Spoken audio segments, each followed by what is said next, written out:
آپ لوگوں نے سپلائی چین مینجمنٹ کا نام سنا ہے. مجھے امید ہے کہ آپ لوگوں نے سپلائی چین مینجمنٹ کا نام سنا ہوا ہے. سپلائی چین مینجمنٹ آج کل بہت مقبول ہو رہی ہے، بلکہ مقبول ہو چکی ہے. یہ بھی دراصل آپ کے آپریشنز جو ہیں اس کو اچھے طریقے سے مینج کرنے کی ایک پورا سسٹم ہے، ایک پوری ٹیکنیک ہے، ایک پوری اپروچ ہے. تو آئیے ہم دیکھتے ہیں کہ جو سپلائی چین مینجمنٹ ہے وہ کس طرح سے ایفیشنسی کو بڑھا رہی ہے اور کسٹمر سیٹسفیکشن میں اضافہ کر رہی ہے. اگر آپ مجھ سے پوچھیں گے کہ سپلائی چین مینجمنٹ کیا ہے تو میں یہی کہوں گا کہ اس کے اندر بھی پلاننگ ہے، کوآرڈینیشن ہے اور کنٹرول ہے ان تمام ایکٹیویٹیز کا جن کا تعلق سورسنگ، پروڈیوسنگ اور delivering of goods and services کے ساتھ ہے.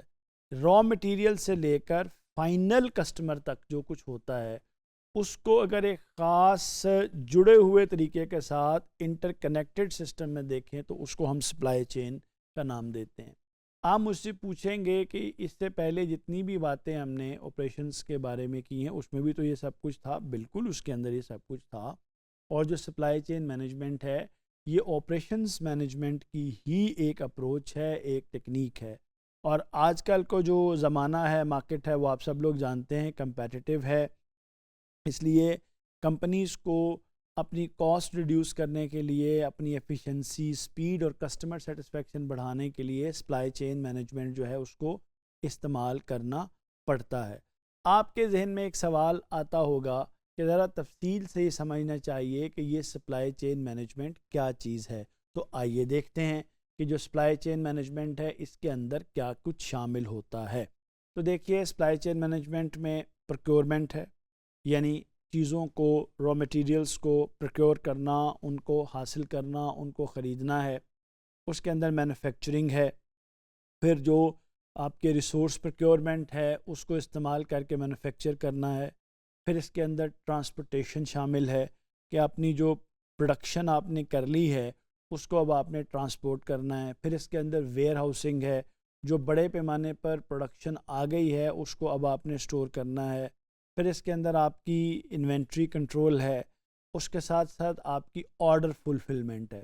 یعنی اگر اب آپ مجھ سے پوچھیں کہ کیا فرق آیا ہے، فرق یہ آیا ہے کہ سپلائی چین مینجمنٹ نے پہلی انیشیل ایکٹیویٹی سے لے کر فائنل ایکٹیویٹی تک جو چیزیں ہیں ان کو ایک سٹرنگ کے اندر، ایک لڑی کے اندر پرو دیا ہے. اور اب آپ چیزوں کو زیادہ بہتر طریقے سے مینج کر سکتے ہیں. اچھا، اب جو ایک سوال اور آپ کے ذہن میں آ جاتا ہے وہ یہ کہ جو سپلائی چین مینجمنٹ ہے اس سے ایفیشنسی کس طرح سے بہتر ہوتی ہے. کو دیکھیے، جب آپ آٹومیٹڈ ٹیکنالوجی استعمال کرتے ہیں تو اس سے جو ہیومن ایررز ہیں وہ کم ہوتے ہیں، آپ کی سپیڈ بڑھتی ہے. ایک تو ایرر کم ہوئے، ویسٹیج نیچے آئی، پھر آپ کا ٹائم بچا، ظاہر ہے اس سے آپ کی ایفیشنسی بڑھی.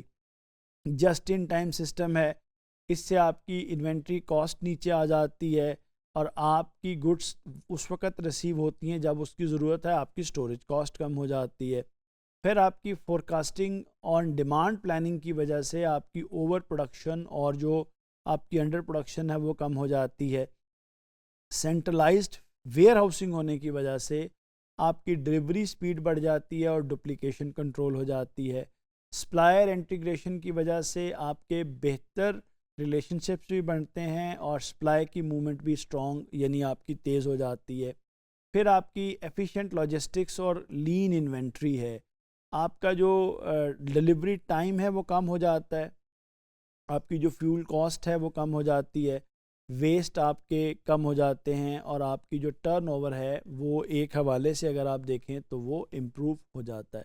ایک اور سوال ہمارے سامنے آتا ہے وہ یہ کہ جو سپلائی چین مینجمنٹ ہے اس سے کسٹمر سیٹسفیکشن کیسے بہتر ہوتی ہے. تو آئیے دیکھتے ہیں اس سے کسٹمر سیٹسفیکشن کیسے بہتر ہوتی ہے. تو دیکھیے، ایک چیز جو میں آپ کو بتا چکا ہوں وہ یہ کہ کسٹمر سیٹسفیکشن کا مطلب ہوتا ہے کہ جب کسٹمر کیا کرتا ہے، اس کی ایکسپیکٹیشن جب آپ پوری کر دیتے ہیں تو وہ سیٹسفائی ہو جاتا ہے. اچھا، اب چونکہ سپلائی چین مینجمنٹ کی وجہ سے آپ کی ڈلیوری تیز ہو جاتی ہے، آپ کی جو ٹریکنگ ہے، آرڈر کی ٹریکنگ ہے، آپ کو اب معلوم ہوگا کہ آج کل اگر ہم کوئی آرڈر کرتے ہیں تو ہم آن لائن ٹریک کر رہے ہوتے ہیں کہ ہماری جو آرڈرڈ پروڈکٹ ہے وہ کہاں پر پہنچی ہے. اچھا، اس کے بعد پھر آپ کی ایکوریسی بہتر ہو گئی ہے سپلائی چین مینجمنٹ کی وجہ سے.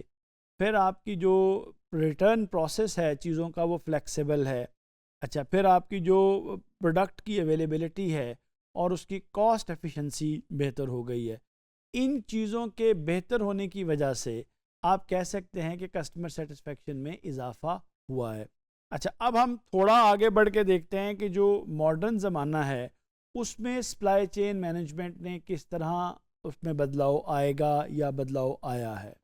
اچھا، اب اس میں ایک تو یہ کچھ ٹرمز ایسی ہیں جو آگے جا کے بھی بار بار ریپیٹ ہوں گی، لیکن یہ ریپیٹ نہیں ہو رہی ہوں گی، اصل میں یہ مختلف کانٹیکسٹ میں ان کا استعمال ہوگا. جیسے ERP سسٹم ہے جس کو انٹرپرائز ریسورس پلاننگ سسٹم کہتے ہیں، جو پوری آرگنائزیشن کے مختلف ڈپارٹمنٹس اور ان کے ریسورسز کو آپس میں انٹیگریٹ کر دیتا ہے. اچھا، پھر آپ کا یہ جو ریڈیو فریکوینسی آئیڈینٹیفیکیشن سسٹم ہے، اس کو RFID اور بار کوڈز کہتے ہیں. آپ نے دیکھا ہوگا کہ پروڈکٹس کے اوپر بار کوڈز لگے ہوتے ہیں جس سے اسکینرز کے ذریعے آپ ان کو اسکین کر لیتے ہیں. اچھا، پھر آرٹیفیشیل انٹیلیجنس ہے، انٹرنیٹ آف تھنگس ہیں، بلاک چین ہے. بلاک چین ایک نئی چیز ہے لیکن اس کو سمجھنے کے لیے آپ کو تھوڑا سا انتظار کرنا پڑے گا. یہ ایک بڑا زبردست ٹیکنالوجی ہے، ایک انڈیپینڈنٹلی انٹر کنیکٹڈ لیجرز کا ایک نظام ہے آن لائن، جو کہ آپ کی ٹرانزیکشنز کی ٹرانسپیرنسی اور ایکوریسی کو بہت اس نے امپروو کر دیا ہے. پھر آپ کی کلاؤڈ کمپیوٹنگ ہے. یہ جو ٹیکنالوجیز ہیں نا، یہ آپ سمجھیں کہ SCM کے اندر ماڈرن وقت کے اندر بہت زیادہ ضروری ہیں. اچھا، اب اگر آپ ریئل ورلڈ ایگزامپل میں امیزون کو دیکھیں تو امیزون جو ہے وہ advance supply chain management systems اور اسٹریٹجیز کو استعمال کرتا ہے. اس کے ویئر ہاؤسز آٹومیٹڈ ہیں، روبوٹک پکنگ سسٹم ہیں، AI ڈریون انوینٹری اس کی فورکاسٹنگ ہے، اور فاسٹ لاسٹ مائل ڈیلیوری اس کی ہے.